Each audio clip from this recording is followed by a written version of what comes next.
The arena stretched for miles across the metal surface of Station Apex, the neutral ground where the galaxy's strongest gathered. Thousands of alien species filled the massive viewing platforms, their voices creating a symphony of clicks, roars, and harmonic frequencies. They had come from across 7 spiral arms to witness the grand proving, the tournament that decided which species would lead the galactic community for the next 100 years. At the center of it all stood War Prime Thorax, champion of the Kraith Dominion. He was a monster by any measure. 12 feet of pure muscle wrapped in a natural exoskeleton that could deflect laser fire.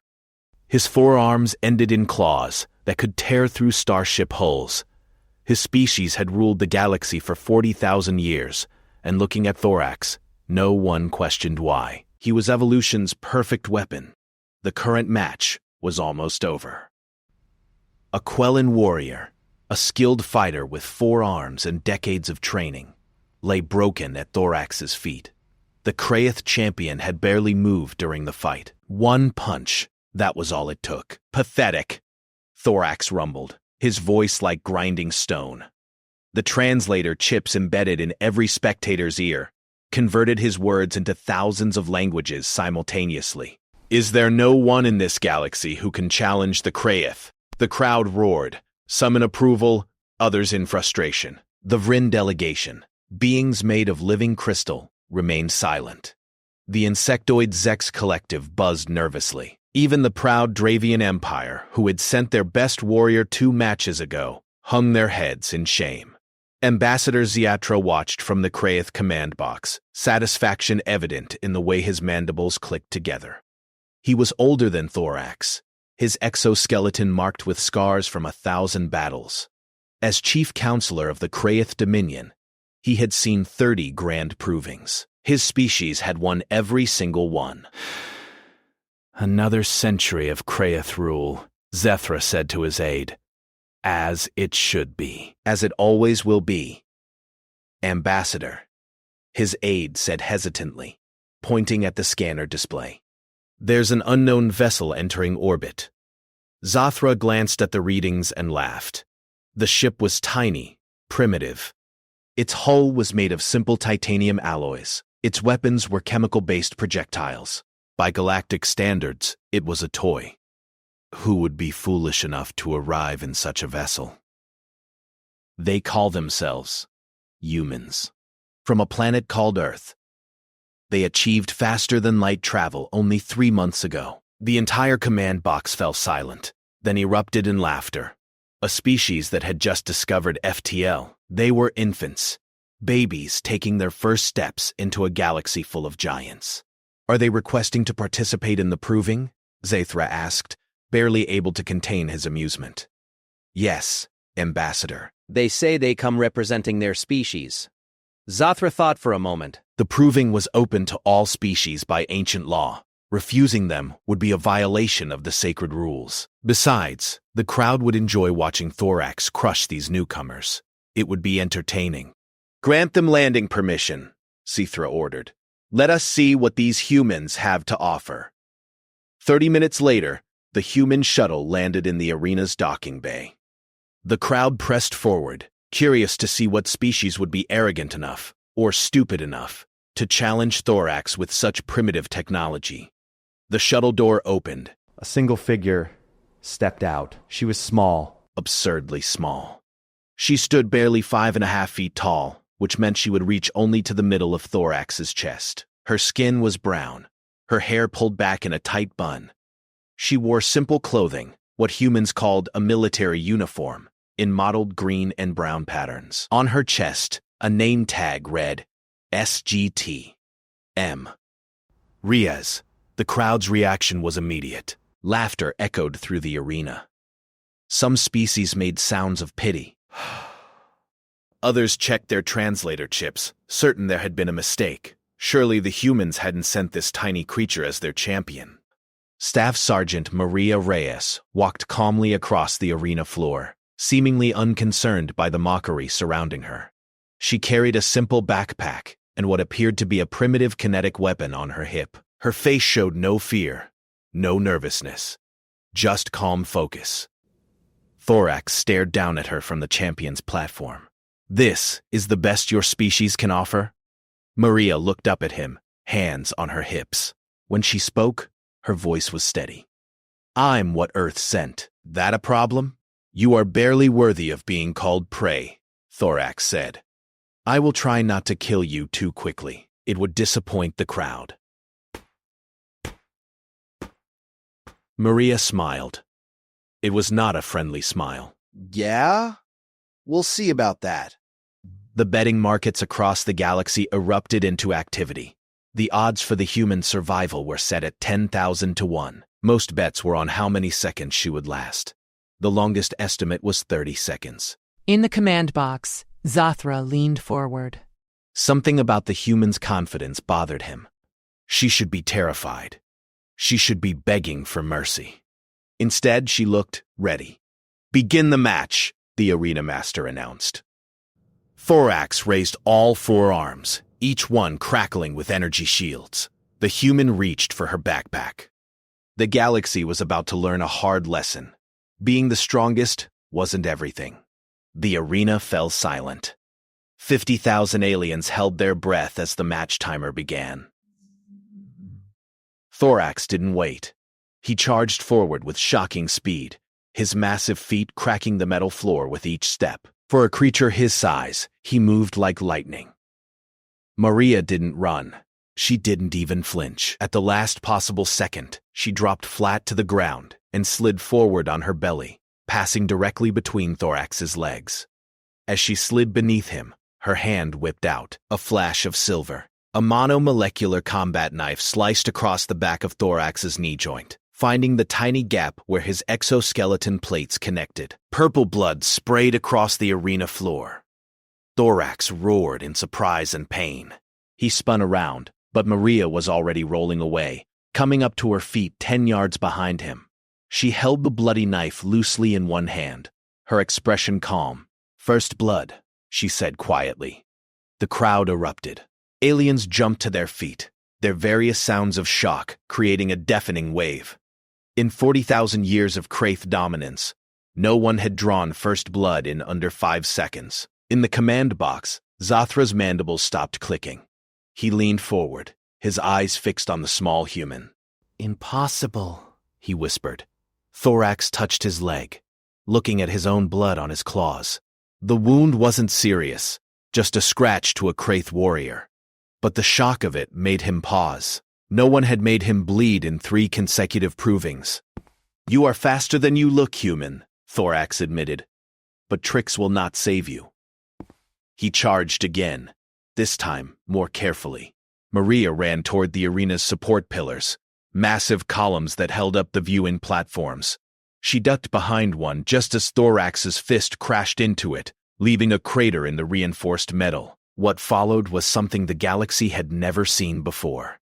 Maria didn't try to fight Thorax's strength against strength. She didn't stand and trade blows. Instead, she used everything around her. She jumped off pillars to change direction. She slid under barriers. When Thorax got close, she grabbed handfuls of the sand that covered parts of the arena floor and threw it at his eyes. Dishonorable! Someone shouted from the Kraith delegation. Maria ignored them. She kept moving, kept striking at joints and weak points, kept using the environment against her opponent. The Kraith fought with honor and direct strength. Maria fought like a human, with every advantage she could find. Thorax adapted quickly. He was a champion for a reason. He began predicting her movements, cutting off escape routes, forcing her into corners.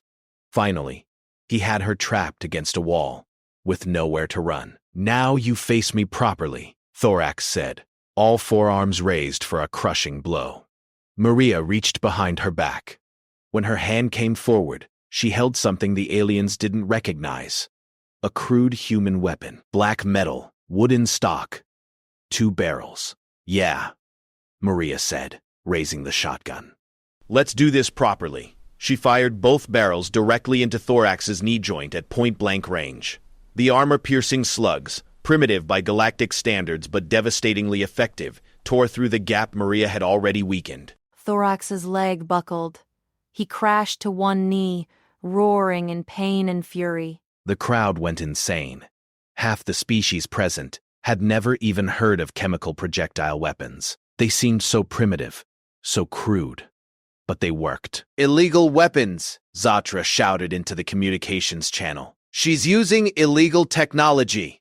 The arena master checked the rule database. After a moment, his voice echoed across the stadium. The weapon is permitted. Chemical projectiles are not banned under proving regulations. The match continues. Thorax struggled to stand on his damaged leg. Purple blood pooled beneath him. He stared at Maria with new understanding. She wasn't just fast. She wasn't just clever. She was willing to do whatever it took to win. Your species has no honor, Thorax growled. Maria reloaded the shotgun calmly. My species has survival. We've been fighting wars for 10,000 years, not against single champions. Against each other, millions of us. Wars where the strong didn't win. The smart ones did. The adaptable ones. The ones who used every trick, every weapon, every advantage. She advanced on him, the shotgun steady in her hands. You want honor. That's fine. But honor doesn't mean anything when you're dead. Thorax roared and lunged forward with all four arms, ignoring the pain in his leg. He was still stronger. Still bigger. Still the champion. He just needed to get his hands on her once. Maria dropped the shotgun and ran straight at him. Thorax reached out to grab her, certain of victory. She jumped at the last second, using his own arm as a stepping stone, vaulting over his shoulder. As she passed over him, she clipped something to the back of his armor, a small cylindrical object with a blinking red light. Maria hit the ground rolling and sprinted away. What is? Thorax began. The plasma grenade exploded. The blast wouldn't kill a Kraith. Their armor was too strong. But the concussive force knocked Thorax forward onto his hands. His energy shields flickered and died. His armor cracked in 3 places. Maria didn't hesitate. She pulled her combat knife and ran forward. Thorax tried to rise, tried to defend himself, but his damaged leg couldn't support him. Maria jumped onto his back, grabbed the ridge of his exoskeleton for balance, and drove the monomolecular blade down through a crack in his neck armor, directly into his brainstem. Thorax fell forward and didn't move. The arena was completely silent. Maria stood on top of the fallen champion, breathing hard, covered in purple blood. She looked up at the command box where Zithra sat frozen in shock. Match over, she said simply. The Kraith delegation sat in emergency session for 6 hours. Zathra paced back and forth across the council chamber, his rage barely contained. Around him, the highest-ranking Kraith warriors argued in heated tones. It was a fluke, one general insisted. Thorax underestimated her. He was careless. Careless. Cetra stopped pacing. Thorax was our greatest champion in 3 centuries. He destroyed the best warriors from 20 species without breaking his armor. 1 human defeats him in 15 minutes, and you call it carelessness? Then what do you suggest, Ambassador? Ziathra's mandibles clicked together slowly. We demand a rematch, not 1 warrior. We sent 5 of our Death Guard, our absolute elite. The humans can send 5 as well.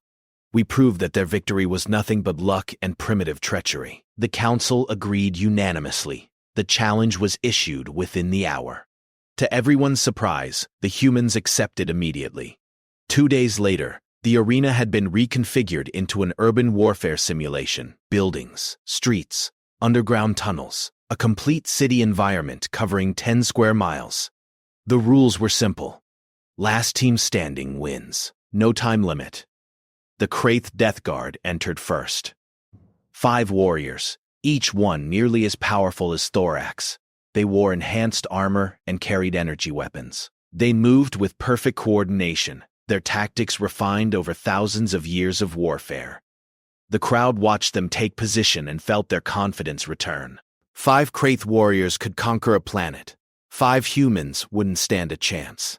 Then the human team arrived. The crowd pressed forward to see what humanity would send. 5 soldiers emerged from their shuttle, and the aliens immediately began analyzing them.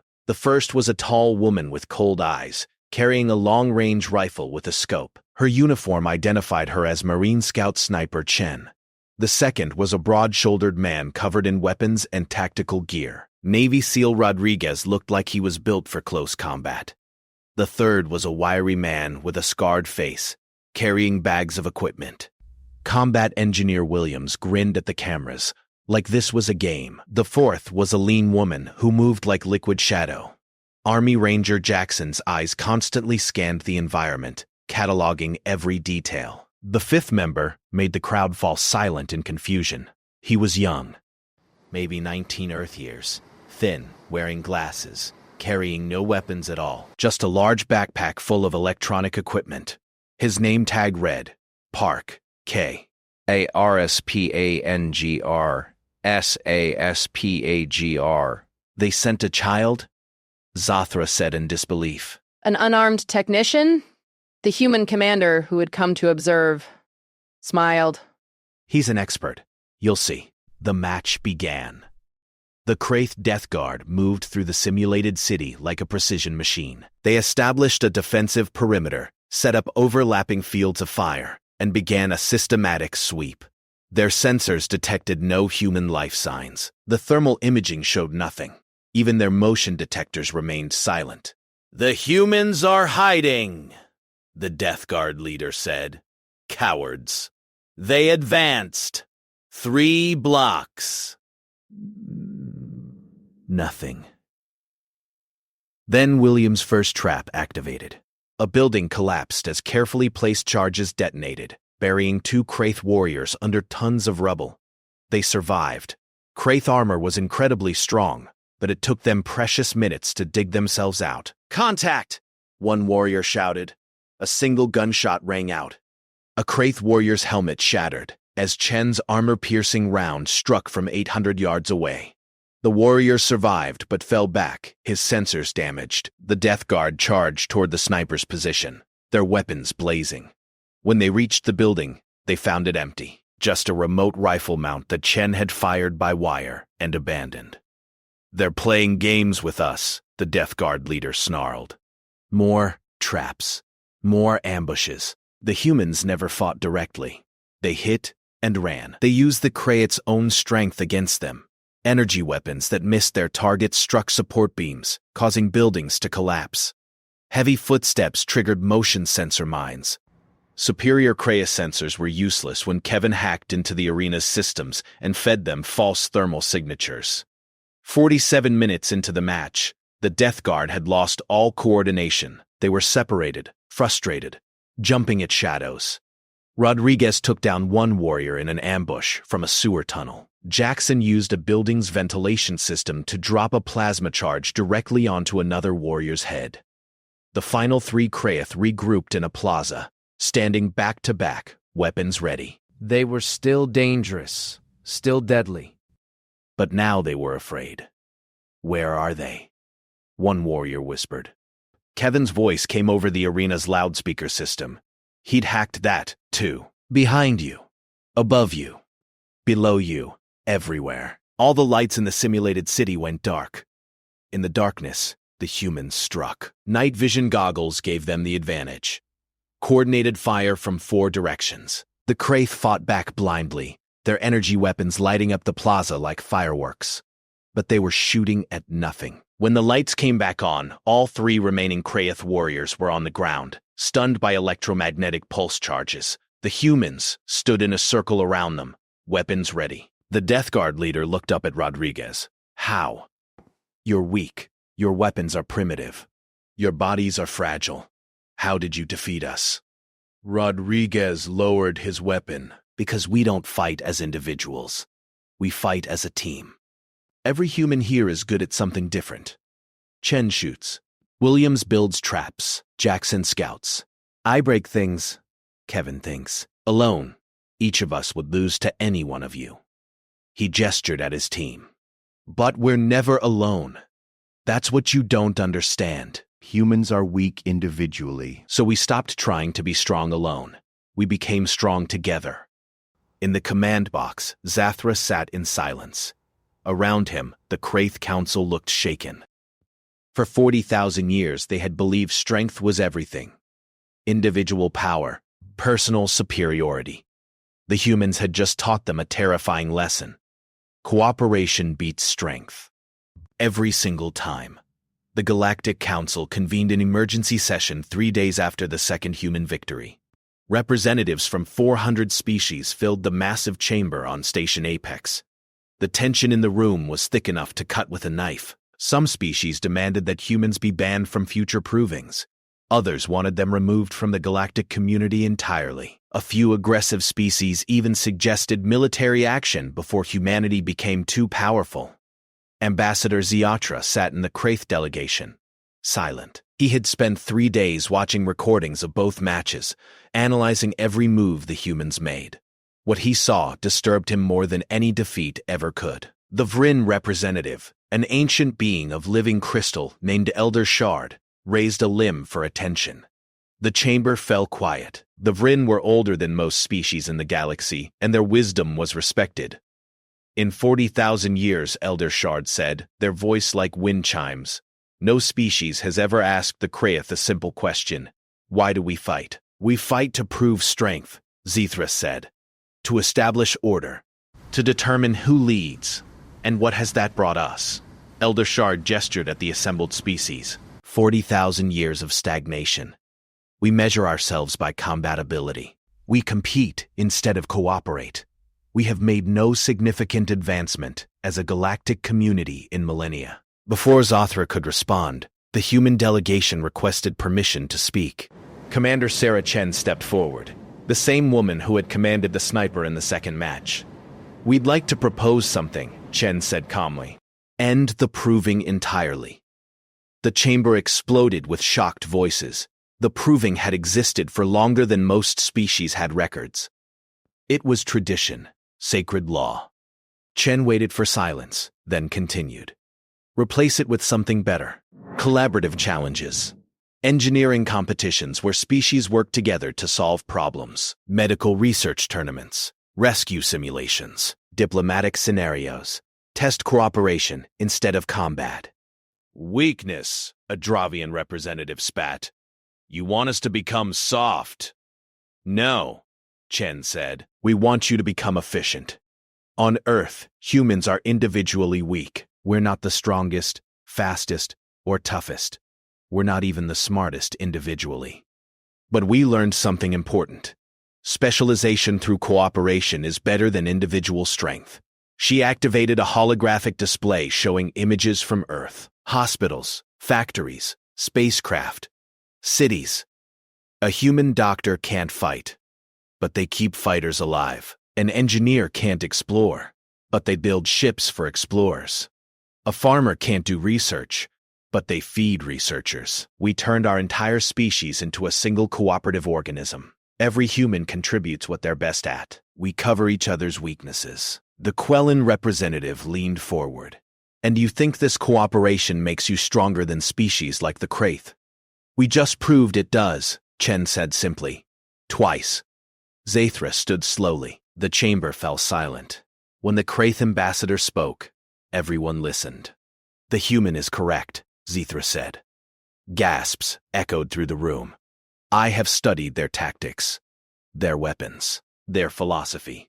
We Kraith spent 40,000 years proving we were the strongest. The humans spent that same time learning they didn't need to be. He looked directly at Chen. You weaponized cooperation. You made weakness into strength by ensuring no one fights alone. It is... He paused, choosing his words carefully. Brilliant. And terrifying. So you agree to end the proving? Elder Shard asked. Exatra's mandibles clicked in thought. No. I propose something different. A joint program. Kraith warriors train with human soldiers. We teach them our strength and resilience. They teach us their tactics and cooperation. We learn from each other. Shen smiled. A military academy? Joint training? If humanity is willing. We're willing, Chen said, but not just military. Scientific collaboration too. Cultural exchange. Trade agreements. We don't want to replace you. We want to work with you. The vote was called. The proposal passed with 70% approval. The first joint Kraeth-Human military academy would open within 6 months. As the council adjourned, Zatra approached Chen privately. "I must know," he said. "Your species discovered FTL travel only 3 months ago. How did you develop such advanced combat tactics?" Ambassador, humans have been fighting each other for our entire history. 10,000 years of continuous warfare. We've perfected every form of combat, every strategy, every dirty trick. We didn't develop these tactics for aliens. She paused, letting that sink in. We developed them to use against each other. You're just the first aliens we've shown them to. Ziathra felt something he hadn't experienced in decades. Genuine fear. Your species fights itself with this level of sophistication? Fought, Chen corrected. Past tense. We mostly stopped killing each other about 50 years ago. That's when we started looking at the stars instead. She smiled. Imagine what we can accomplish now that we're all on the same side. 6 months later, the Joint Academy opened. Kraeth instructors taught human soldiers how to maximize their physical potential and endure extreme conditions. Human instructors taught Kraeth warriors small unit tactics, improvisation, and combined arms warfare. The changes were immediate and remarkable. Kraeth warriors learned to fight in teams. Humans learned to enhance their natural abilities. Both species learned to respect what the other brought to the table. Then, 8 months after the academy opened, the threat appeared. A massive invasion force emerged at the galactic rim. Unknown aliens with technology that matched or exceeded anything the Council possessed. They destroyed 3 entire star systems in 5 days. The distress calls reached Station Apex within hours. The Galactic Council's military committee convened immediately. For the first time in galactic history, the response fleet wasn't purely Kraeth. 50 Kraeth warships launched from their homeworld. Beside them, 20 human vessels, smaller, less armored, but packed with weapons and tactics the Kraeth had never imagined. On the flagship bridge, Zathra stood beside Commander Chen. They watched the invasion force on their screens, analyzing attack patterns. "They're strong," Exothra observed. Yeah, Chen agreed. But strength isn't everything. Ziathra's mandibles clicked in what humans had learned was a Kraeth smile. No, it isn't. Shall we show them what cooperation looks like? The combined fleet jumped to hyperspace. The invaders were about to learn a painful lesson. They were facing something the galaxy had never seen before. The unstoppable force of Kraeth strength combined with the unbreakable cunning of human tactics. And that combination was absolutely terrifying. The end.